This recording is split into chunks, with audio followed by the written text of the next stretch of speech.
नमस्कार भाई, आप सभी का मोस्ट वेलकम है आप सबका आज के इस सेशन में। तो पिछली वीडियो में हमने जो है यूएनओ के बारे में देखा था और यूएनओ को हम लोगों ने पूरा कम्प्लीटली पढ़ लिया था। यूएनओ के साथ साथ ही और भी बहुत सारे ऑर्गेनाइजेशंस बने हैं और इसी में एक ऑर्गेनाइजेशन है ओपेक। तो चलिए आज हम लोग ओपेक के बारे में देख लेते हैं। ओपेक की बात करें तो इसका फुल फॉर्म होता है organisations of petroleum exporting country, यानी कि पेट्रोलियम निर्यातक देशों का संगठन। पेट्रोलियम निर्यातक देशों का संगठन नाम से ही आप सबको पता चल रहा होगा कि जो देश है जो पेट्रोल का निर्यात करता है उन सभी देशों के द्वारा बनाया गया एक संगठन है जिसका नाम है ओपेक। अब इस ओपेक की स्थापना की बात करें तो 10 से 14 सितंबर के बीच एक समिट हो रहा था, जिस समिट का नाम था बगदाद सम्मेलन, और ये बगदाद में हो रहा था, ठीक है। और इसी सम्मेलन के तहत ही 1960 में इस ओपेक की ऑर्गेनाइजेशंस की स्थापना की गई। लेकिन 1960 में तो इसकी स्थापना हुई, लेकिन ये प्रभाव में पूर्ण रूप से 1961 में आया था, ठीक है। तो यहाँ से क्वेश्चन पूछ सकते हैं कि प्रभाव में कब आया था, तो 1961 में ये प्रभाव में आया था। अब इसके जो मेजर संस्थापक देश है उसको हम लोग देख लेते हैं। तो उस टाइम पे जो ओपेक बना था इस पे संस्थापक देश के तौर पे 5 ऐसे देश थे जो संस्थापक देश के रूप में बनाया था इस ओपेक को। अब वो देश कौन कौन से थे तो इसको देख लेते हैं हम लोग। तो पहला तो हमारा ईरान हो गया, इराक था, सऊदी अरब था, कुवैत था, वेनेजुएला। ये 5 देशों ने मिल के ओपेक की स्थापना की। ये पाँचों देश जो है वो पेट्रोल का काफ़ी हाईली लेवल पे जो है वो निर्यात करते हैं, ठीक है। तो इन सब देशों के द्वारा तो ओपेक बन गया। अब इसकी हम लोग बात कर लेते हैं मुख्यालय की, यानी कि जो हेड ऑफिस है। तो शुरुआत में जब ये ओपेक बना था तो 1960 में जब बना तो इसकी राजधानी जो है वो स्विट्ज़रलैंड के जेनेवा में रखा गया। लेकिन 5 साल बाद जब और भी देश इसमें जुड़ते गए तो ज़रूरत पड़ गई कि इसका जो हेड ऑफिस था उसको थोड़ा सा और बड़ा किया जाए। इसी वजह से वर्तमान समय में जो देखिएगा आप तो ऑस्ट्रिया की राजधानी जो वियना है वहाँ पे इस ओपेक की राजधानी जो है वो शिफ्ट कर दिया गया था। और बात करें ये तो 1965 में ऑस्ट्रिया की राजधानी जो वियना है वहाँ पे इस ओपेक का जो हेड क्वार्टर है वहाँ पे इस्टेब्लिश किया गया था। अब जो हम लोग ये ओपेक पढ़ रहे हैं इसका मेनली काम क्या होता है, इसका फंक्शंस क्या है, तो इसका मेन काम ही है जैसे कि पेट्रोल की निर्यात और जो पेट्रोल का मूल्य है उसका निर्धारण यहीं से होता है। और यहीं से जितनी भी मान लेते हैं कि जैसे आप सबने इकोनॉमिक्स का एक टॉपिक पढ़ा होगा कि जब प्रोडक्शन बढ़ता है तो रेट कम जाता है, लेकिन जब प्रोडक्शन कम जाता है तो रेट बढ़ जाता है थोड़ा सा, ठीक है। तो यहाँ पे भी यही होता है।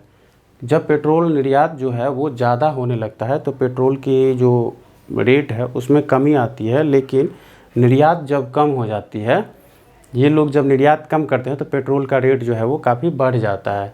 यही रीज़न होता है। और यही रीज़न एक एग्जांपल देखिएगा आप रिसेंट टाइम पे, तो जैसे कि कोरोना के टाइम पे आप सबको पता होगा कि 2020 के जो अप्रैल टाइम पे आप सब ने सुना होगा कि पेट्रोल बहुत सस्ता है, बट हमारे भारत में ऐसा कुछ हुआ नहीं। उसका क्या रीज़न है वो मैं आपको आगे बताऊंगा। फिलहाल इसको हम लोग देख लेते हैं अभी। अब इस ओपेक की बात करें तो वर्तमान टाइम पे जो सदस्य है वो टोटल 14 मेंबर है। इसमें जो शामिल है उन सभी को हम लोग देख लेते हैं एक एक करके। तो एक है अल्जीरिया है, अंगोल है, कांगो है, गिनी है, गैबन है, लीबिया है, नाइजीरिया है। ये जो टोटल 7th कंट्री है ये आपका अफ्रीका कॉन्टिनेंट से है।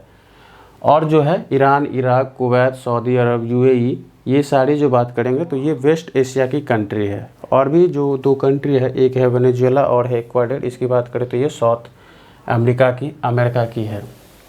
अभी जैसे मैंने आपको बताया कि जब कोरोना के टाइम पे पेट्रोल जब पूरा विश्व में सस्ता था तो हमारे भारत में सस्ता क्यों नहीं हुआ और क्या रीज़न है कि पेट्रोल का रेट और बढ़ते ही जा रहा है, इसको हम लोग थोड़ा सा शॉर्ट वे में समझने का कोशिश करते हैं।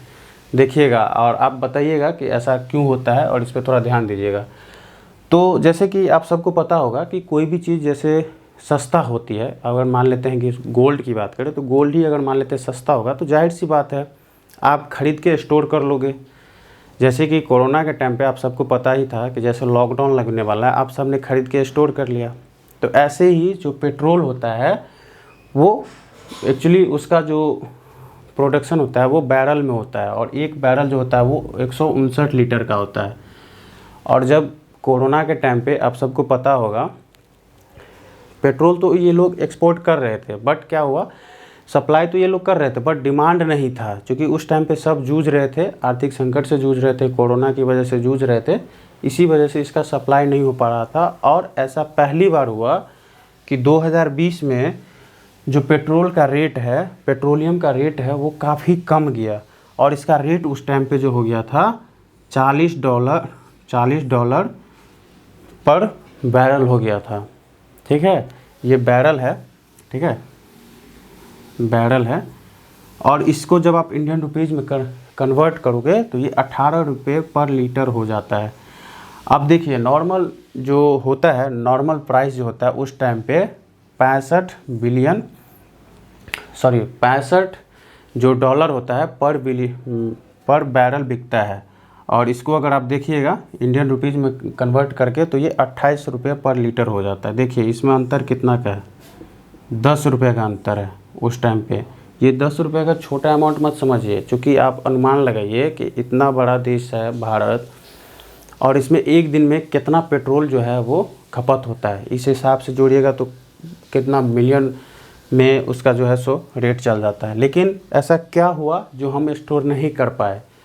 तो कोई भी चीज़ होता है जब आपातकाल की स्थिति आती है तो उस टाइम पे कोई स्टोर यानी कि बनाया जाता है, इसीलिए हमारा बनाया गया था स्ट्रैटेजिक पेट्रोलियम रिजर्व। ठीक है, ये आपातकालीन भंडार होता है, और आपातकालीन भंडार के लिए जो है सो हमारे भारत में भी कुछ बनाए गए हैं। जो भारत में SRP जो है की स्थापना मनमोहन सिंह ने 2005 में किया था, और इसी के साथ तीन जो है हमारे बनाए गए थे। इन सब को हम लोग देख लेते हैं। जैसे पहला है विशाखापट्टनम, जो कि अरुणाचल प्रदेश में है। इसकी क्षमता जो है वो 10 मिलियन बैरल है। और मंगलोर की बात करें तो ये कर्नाटक में, इसकी क्षमता 11 मिलियन पर बैरल है। इसकी बात करें तो 15 मिलियन बैरल है। टोटल बैरल की बात करें तो ये 36 मिलियन बैरल ही है हमारे पास, जो कि अगर देखिएगा तो भारत में मेनली 12 दिन तक ही हम इसको स्टोर करके चला सकते हैं। अगर मान लेते हैं कि विश्व में पेट्रोलियम का आपातकाल लग जाता है तो जो हमारी क्षमता है अभी तक, उसमें हम सिर्फ 12 दिन तक ही चला सकते हैं। अगर ऐसा 12 दिन, 13वें दिन अगर देखिएगा तो पेट्रोलियम ख़त्म। तो आई होप आपने इन सबको समझा होगा।